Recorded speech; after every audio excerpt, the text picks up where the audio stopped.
ഗുരുവായൂർ ക്ഷേത്രോത്സവത്തോടനുബന്ധിച്ച് നടക്കുന്ന പ്രസാദ ഊട്ട് മതസൌഹാർദ്ദത്തിന്റെ പ്രതീകമായി മാറുന്നു. 36 മണിക്കൂർ ഉപവാസം ഇരുന്ന കെ.വി. അബ്ദുൽ ഖാദർ എം.എൽ.എ. നേരെ എത്തിയത് പ്രസാദ ഊട്ടിലേക്കാണ്. വ്യാഴാഴ്ച 10:30യോടെയാണ് കെ.വി. അബ്ദുൽ ഖാദർ എം.എൽ.എ. പ്രസാദ ഊട്ട് പന്തലിലെത്തിയത്. Devaswom chairman TV. ചന്ദ്രമോഹനും ഭരണസമിതി അംഗങ്ങളും മറ്റു ദേവസ്വം ഉദ്യോഗസ്ഥരും ചേർന്ന് എം.എൽ.എയെ സ്വീകരിച്ചു. തുടർന്ന് എം.എൽ.എ. ദേവസ്വം ചെയർമാനോടൊപ്പം ഇരുന്ന് കഞ്ഞിയും പുഴുക്കും കഴിച്ചു.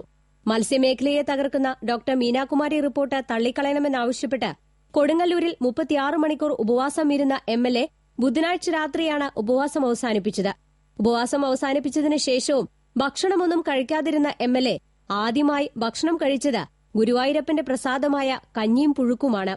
സബ് കമ്മിറ്റി അംഗങ്ങളായി ഡോക്ടർ എ. ഹരിനാരായണൻ, സജീവൻ നമ്പിയത്ത് എന്നിവരും എം.എൽ.എക്കൊപ്പമുണ്ടായിരുന്നു. ചരിത്രത്തിൽ ആദ്യമായി നാനാജാതി മതസ്ഥർക്ക് ഗുരുവായൂരപ്പന്റെ പ്രസാദം കഴിക്കാൻ അവസരം ലഭിച്ചത് കഴിഞ്ഞ വർഷം മുതലാണ്. ക്ഷേത്രത്തിനകത്ത് നൽകിയിരുന്ന പ്രസാദ ഊട്ട് ക്ഷേത്ര മതിൽക്കെട്ടിനകത്തുനിന്ന് പുറത്തേക്ക് മാറ്റി എല്ലാ മതസ്ഥർക്കും ഗുരുവായൂരപ്പന്റെ പ്രസാദം ഒന്നിച്ചിരുന്ന് കഴിക്കാൻ അവസരമുണ്ടാക്കിയതും കഴിഞ്ഞ വർഷമാണ്.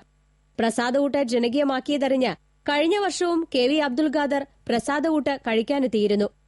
ഗുരുവായൂർ ക്ഷേത്രോത്സവം എല്ലാ മതവിഭാഗങ്ങളും ആസ്വദിക്കുന്നുണ്ടെങ്കിലും പ്രസാദ ഊട്ട് കഴിക്കാൻ ഹൈന്ദവർക്ക് മാത്രമായിരുന്നു അവസരമുണ്ടായിരുന്നത്. ക്ഷേത്രത്തിനകത്തുള്ള ഊട്ടുപുരയിൽ പ്രവേശിക്കണമെങ്കിൽ ക്ഷേത്ര മര്യാദകൾ പാലിക്കണം. എന്നാൽ ക്ഷേത്രത്തിന് പുറത്ത് ഊട്ടുപുരയൊരുങ്ങിയതോടെ ഷർട്ട്, പാൻസ് എന്നിവയെടുത്തും പ്രസാദ ഊട്ട് കഴിക്കാൻ അവസരമുണ്ട്. ഇത് ഏറെ സൌകര്യമായതായി ഭക്തരും അഭിപ്രായപ്പെട്ടു. കഴിഞ്ഞ 2 ദിവസങ്ങളായി നടന്ന പ്രസാദ ഊട്ടിൽ ജാതിമത ഭേദമന്യേ 20,000-ത്തിലധികം പേരാണ് പങ്കെടുത്തത്. ടി.സി.വി. ന്യൂസ്, ഗുരുവായൂർ.